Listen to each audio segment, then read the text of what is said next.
धर्म के कंधों पर चढ़कर राजनीति देखो, लांघ गए जो सारी सीमाएं उनकी गिरती मर्यादा देखो।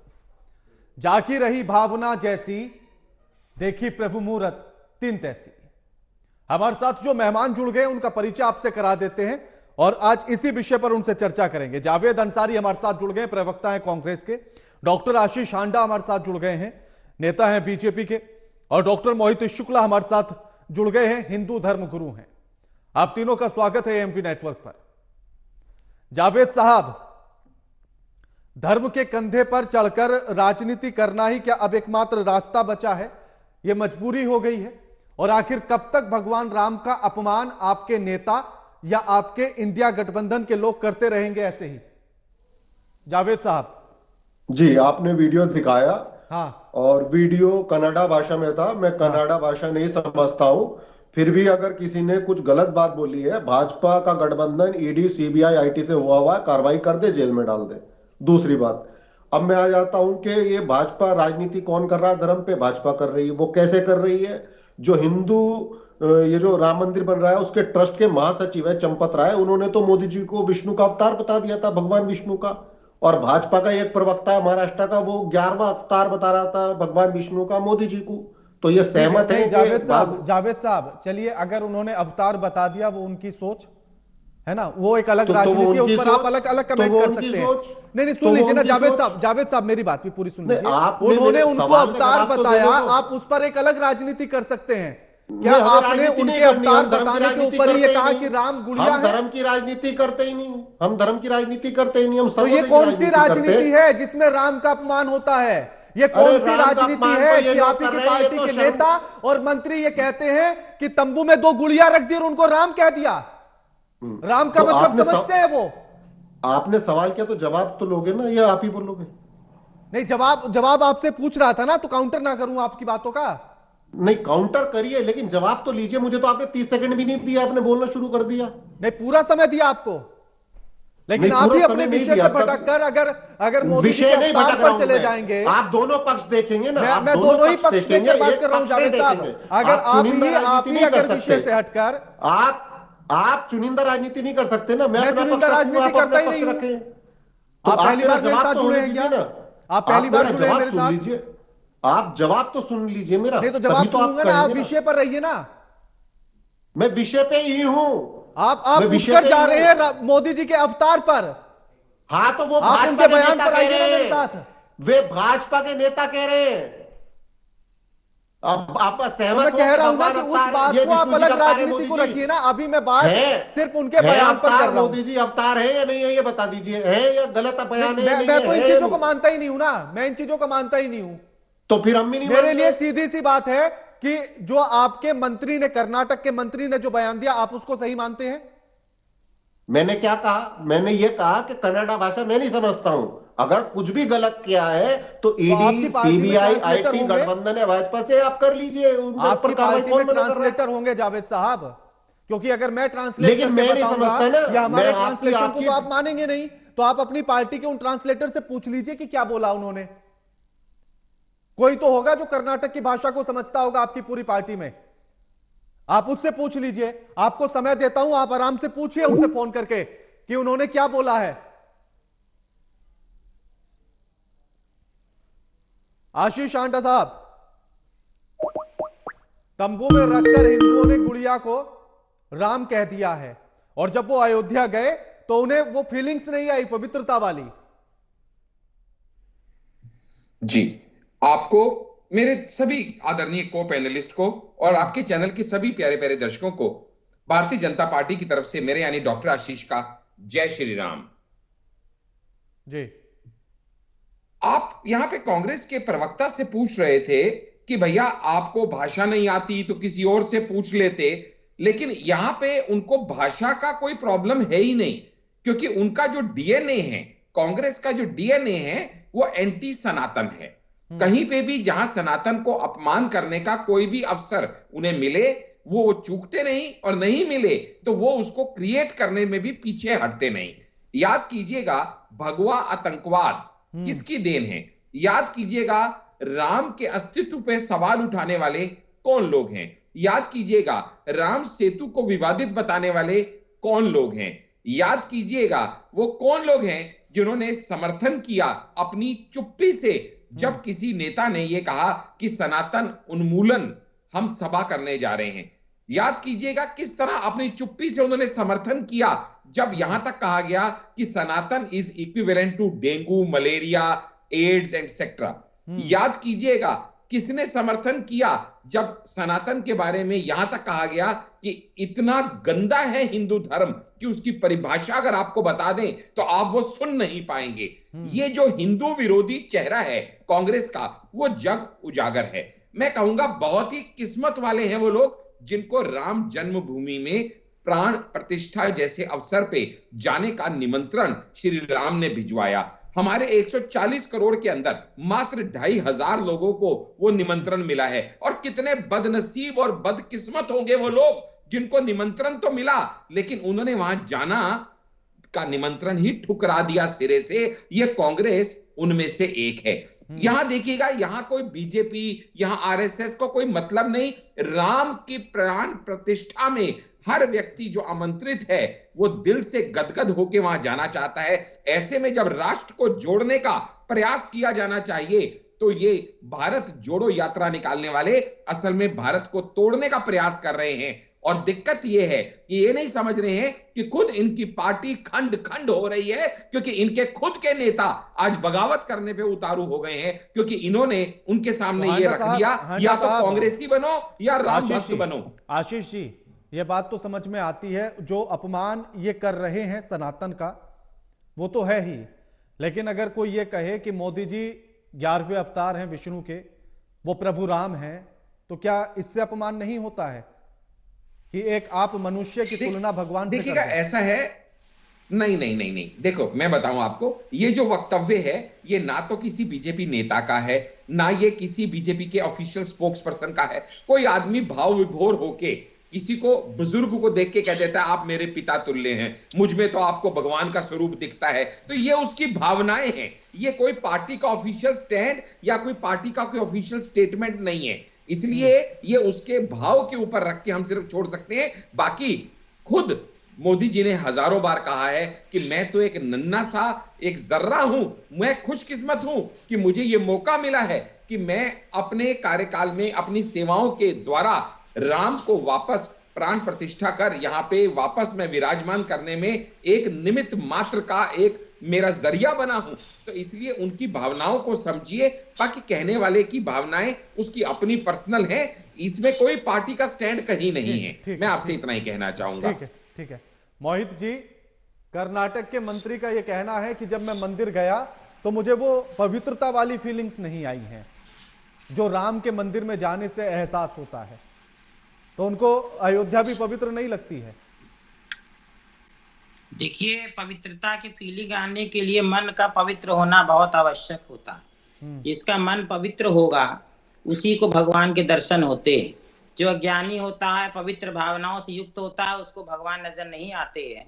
और दूसरी बात मैं उनको बता दूं कि माननीय हाई कोर्ट का जब जजमेंट आया था राम मंदिर के लिए, और उस जजमेंट को पढ़े लोग, और उसमें जो शर्मा जी जज थे जो एक दिन बाद रिटायर हो रहे थे, उन्होंने स्पष्ट लिखा कि वहां पर एक दिव्य शक्ति का आभास होता है और जो वो जहां रामलला विराजमान है उसके चारों तरफ एक आभा प्रकट होती प्रतीत हो रही है। उस जजमेंट को पढ़िए।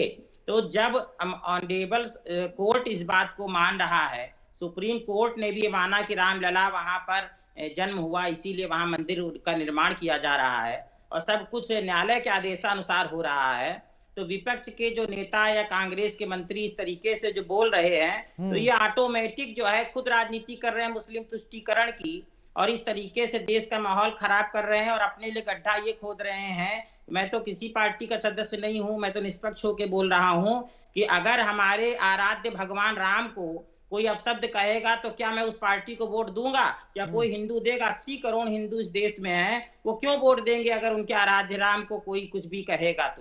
तो आप बताइए, वो अपने लिए गड्ढा खोद रहे हैं कि दूसरे के लिए खोद रहे हैं? तो अब जब हमारे पास दो ही विकल्प होंगे, कांग्रेस बीजेपी या अन्य कोई, तो हम तो उसी पार्टी को चुनेंगे जो हमारे रामलला के प्राण प्रतिष्ठा कार्यक्रम में आएगा जो हमारा सहयोग करेगा। ये तो एक मनुष्य क्या, अगर एक पशु भी उसको कोई प्रेम स्नेह देता है तो पशु भी उसकी तरफ आकर्षित होता है। तो अगर हिंदू समाज को कोई जो है प्रेम स्नेह देगा और हमारे आराध्य राम का सम्मान करेगा तो हम तो ऑटोमेटिक उसकी तरफ जाएंगे, ना कि उसकी तरफ जो हमारे राम लला को अपशब्द बोलेगा। बिल्कुल, ये मैं आपसे प्रश्न पूछ रहा हूँ, आप बताइए इसके ऊपर। ठीक है, मैं लौटता हूं आपके पास। कांग्रेस के प्रवक्ता का कनेक्शन टूट गया है, और टूट क्या गया है क्योंकि जब सवालों के जवाब देना, वो भाग गए हैं। हाँ, जब सवालों के जवाब देना मुश्किल हो जाता है तो फिर कनेक्शन ही कटता है और सच कुछ ये नहीं है होता। कि वो भाग खड़े हुए हैं। बिल्कुल, मैं भी यही कह रहा हूं आशीष जी, जब सवाल कठिन हो जाए तो फिर कनेक्शन ही कटता है। एग्जाम के समय पर भी ऐसे ही होता है, जब एग्जाम पेपर भारी होता है, कठिन होता है, तो फिर कोरी कॉपी छोड़कर आता है आदमी। आशीष जी, अयोध्या भी अगर पवित्र ना लगे और वो कहें कि हमें तो वहां पवित्रता वाली फीलिंग्स ही नहीं आती हैं, ये जहर कब तक और कहां तक है? देखिएगा, ये जहर कब तक और कहां तक है तो आप समझ पाएंगे जब आप ये समझेंगे कि जब इनका शीर्ष नेतृत्व, यानी जवाहरलाल नेहरू जी की मैं बात कर रहा हूं, जब वो ये कहते थे कि इस देश के प्रसाधनों पे पहला हक माइनॉरिटीज का है और उन्होंने हिंदूज को सेकंड क्लास सिटीजन बना के रख दिया, तो अपीजमेंट पॉलिटिक्स की शुरुआत तो वहीं से हो गई। जब सोमनाथ की इनॉग्रेशन पे उनको बुलाया गया और वो नहीं गए तो हिंदू के प्रति उनकी घृणा की शुरुआत वहीं से हो गई। ये उन्हीं के वंशज ही तो हैं।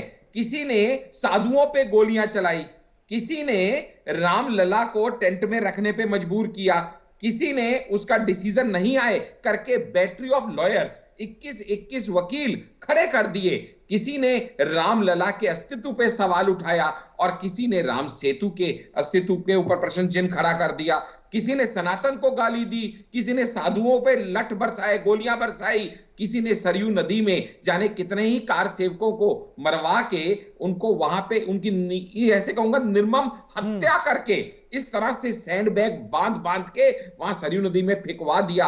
अब सोच के देखिएगा, हिंदुओं के प्रति इनके मन में जो घृणा है वो जग उजागर हो चुकी है। और सबसे बड़ी बात, इस समय अपने पाप धोने का उनके पास ऐसा सुनहरा अवसर था जब रामलला की प्राण प्रतिष्ठा कार्यक्रम में उनको न्योता भेजा गया, क्योंकि ये बीजेपी का प्रोग्राम है नहीं, होता तो शायद सोचते उनको न्योता देना है कि नहीं देना, ये न्यूट्रल पार्टी का प्रोग्राम है, इसीलिए उनको न्योता दिया गया। यही तो सबसे बड़ा सवाल है कि कांग्रेस के नेता अभी 2 दिन पहले जाते हैं, सरयू नदी में स्नान करते हैं, मंदिर में दर्शन करने की भी बात कहते हैं और कहते हैं राम तो सबके हैं, और फिर उसी पार्टी का एक मंत्री कहता है कि वो तो गुड़िया रख दी और अयोध्या में तो पवित्रता ही नजर नहीं आती है, कोई फील ही नहीं होता है। तो फिर सरयू नदी में क्या करने गए थे? एग्जैक्टली आप ये देखिएगा ना, ये इच्छाधारी हिंदू हैं। जब इनका मन आता है तो ये मध्य प्रदेश के इलेक्शन में खुद को बहुत बड़ा हिंदू साबित करने में उतारू हो जाते हैं। जनेऊ पहन पहन के अपने आप को जनेऊ हिंदू बताने का प्रयास करते हैं। कोई पूछे इनसे, भैया जिसके दादा के नाम के अंदर खान लगा हो वो 2 पीढ़ी के बाद हिंदू कैसे हो जाता है? हमारा तो सवाल है। हमारे सुधांशु त्रिवेदी जी ने, हमारे जो नेशनल स्पोक्स पर्सन है, वो भी लाइव डिबेट में उन्होंने पूछा था कि जरा सोनिया गांधी जी का बता दीजिए कि वो प्रैक्टिसिंग कैथोलिक है या हिंदू है, क्योंकि उनका बेटा तो जनेऊधारी हिंदू होने का दम भरता है। एक ही परिवार के अंदर खान भी है, एक ही परिवार के अंदर प्रैक्टिसिंग कैथोलिक भी है और एक ही परिवार के अंदर खुद को हिंदू कहने वाले जनेऊधारी इच्छाधारी हिंदू भी है। जब उनका मन आता है हिंदू बन जाते हैं, और जब उनका मन आता है तो उनके नेता जो हैं वो गाय के बछड़े को काट के सड़क पे खाने का केरल जैसे राज्य में भी वो प्रतंद करते हैं। ये सब भी हमने देखा है। वो वही लोग हैं जो बजरंग दल को बैन करने की बात करते हैं। ये वही लोग हैं जो पग पग पे हिंदुओं की आस्थाओं के साथ खिलवाड़ करते हैं, क्योंकि इनको पता है कि हिंदू वो जाति है, वो प्रजाति है, वो संस्कारी लोगों का एक समूह है जहां पे इनको कोई रिटेलिएट नहीं करेगा। मैं कहता हूं, अगर डंके की चोट पे कहता हूं, अगर इनमें हिम्मत है तो जरा दूसरे धर्मों के बारे में इस तरह की टिप्पणियां करके तो देखें, न सरतन से जुदा का फतवा इनके खिलाफ जारी हो जाए। लेकिन हिंदुओं की सहनशीलता, हिंदुओं की सहिष्णुता और हिंदुओं की जो प्रति इनके प्रति घृणा है वो इसीलिए इतनी है क्योंकि आज तक इनको इस तरह का जवाब नहीं मिला। लेकिन ये भूल गए हैं कि वो हिंदू जो एक हाथ में शास्त्र रखता है, दूसरे हाथ में जरूरत पड़ने पे शस्त्र भी रख सकता है, तो ये हिंदुओं के प्रति जो इनकी घृणा है उसको वो इतना ना बढ़ाएं कि सामने वाले की सहन शक्ति खत्म हो जाए। ये बात इनको समझ में नहीं आ रही, वरना जिस तरह से धीरे धीरे अब ये गायब होते चले जा रहे हैं ना भारत के नक्शे से, बहुत जल्दी इनकी इस तरह की हिंदू विरोधी, सनातन विरोधी हरकतें इनको सच में बिल्कुल शून्य पे लाके खड़ा कर देंगी। और ये रोम को मानने वाले राम को जब तक नहीं मानेंगे, हिंदुस्तान में इनका अस्तित्व बिल्कुल मुश्किल है, नामुमकिन है। बिल्कुल बिल्कुल। मोहित जी, आप कुछ कहना भी चाह रहे थे, पहले वो बात रख लीजिए, उसके बाद मैं सवाल कर लूंगा। देखिए, मेरा ये कहना है कि मैं हिंदू धर्म गुरु होने के नाते ये कांग्रेस का जो राष्ट्रीय जो इनकी कार्यकारिणी है, उससे मैं आपके चैनल के माध्यम से ये परामर्श दे रहा हूं कि ऐसे मंत्री को, ऐसे नेता को तत्काल बर्खास्त कर देना चाहिए कि जो रामलला का अपमान कर रहा है। यदि आप सरयू में जाके स्नान करते हैं आपके नेता और रामलला के दर्शन की बात कहते हैं, राम सबके बात कहते हैं, तो आपको तत्काल ऐसे व्यक्ति को बर्खास्त कर देना चाहिए, मंत्री पद से हटा देना चाहिए। उनको इस पद पे रहने का कोई अधिकार नहीं है। और अगर मंत्री जी से भी मैं कहना चाहता हूं कि उनको खुद जो है प्रायश्चित करना चाहें तो तत्काल त्यागपत्र दे देना चाहिए और राम नाम का जप करना चाहिए और रामलला से अपने कृत्य की क्षमा याचना करनी चाहिए। यही तो मोहित जी सबसे बड़ी समस्या तो यही है ना कि जो सनातन पर प्रहार करता है, जो अपमान करता है, जो भगवान का अपमान करता है, उसको पदोन्नति मिलती है। समाजवादी पार्टी में देखा हमने स्वामी प्रसाद मौर्य को लेकर, यहां भी ऐसा ही होगा। देखिए, ऐसा है कि अब हिंदू जागृत हो चुका है और अभी अभी जैसे कि बीजेपी के वरिष्ठ नेता बोल रहे थे कि हिंदू के एक हाथ में शास्त्र, एक हाथ में शस्त्र है, तो हमारा शस्त्र जो है वो वोट बैंक है। हम वोट जब इस पर बटन दबाएंगे और 80 करोड़ हिंदू जिसके ऊपर बटन अगर हम भाजपा को दे देंगे वोट, तो कांग्रेस का समूल नाश हो जाएगा पूरे भारत से। तो इसलिए हम फिर चेतावनी कांग्रेस को दे रहे हैं कि अब समय लद गया कि जब आप जो हैं कई वर्षों तक राज करते थे और हिंदुओं पर अत्याचार करते थे, मुस्लिम तुष्टीकरण की नीति चलती, तब हिंदू जागृत हो गया है। जैसे कई राज्यों से आप उखड़ गए हैं और भारत के राष्ट्र के जो है गद्दी से भी निकल के बाहर हो गए हैं दिल्ली से, वैसे ही आपका समूल नाश हो जाएगा। और हमारा शस्त्र, हम जो है सर कलम से नारा नहीं देते हैं, हम पढ़े लिखे हुए हैं और हम जाहिल गवार नहीं है जो सर कलम से आपका सर कलम कर दें। हम जो है वोट की शक्ति को जानते हैं, हमें संविधान ने शक्ति दी है, हमें भारत के संविधान के माध्यम से मोदी जी जो है प्रधानमंत्री बने हैं और हम उसी शक्ति का प्रयोग करें, वही हमारा सबसे बड़ा शस्त्र है। और संपूर्ण हिंदुओं से मैं आग्रह करता हूं कि सभी एकजुट हों और रामलला का जो समर्थन करेगा, रामलला की भक्ति करेगा, हम उसी को वोट देंगे। बिल्कुल, शुक्रिया आप मेहमानों का हमारे साथ ये तमाम बातचीत करने के लिए और अपना कीमती समय देने के लिए। लेकिन एक के बाद एक कांग्रेस या फिर इंडिया गठबंधन के बाकी दल के नेता जिस तरह से बयान दे रहे हैं, कभी हिंदू धर्म को लेकर, कभी सनातन को लेकर, कभी राम को लेकर, कभी कृष्ण को लेकर, लगातार एक के बाद एक ऐसे बयानों का आना, यह उनकी विकृत मानसिकता को दर्शाता है। अगर वो ये चाहते हैं कि धर्म की इस तुष्टीकरण की राजनीति के आधार पर वो चुनावी मैदान में उतरकर फतेह हासिल कर लेंगे, तो ये उनकी सोच गलत है। साथ ही ये कि एक के बाद एक ये अपमान करना, ऐसे में पार्टियों को भी ऐसे नेताओं पर शिकंजा कसना जरूरी है। अन्यथा स्थिति जैसी है वो ये बताती है कि स्थिति और भी बद से बदतर हो सकती है। लगातार खबरों के लिए देखते रहिए एएमपी नेटवर्क। नमस्कार।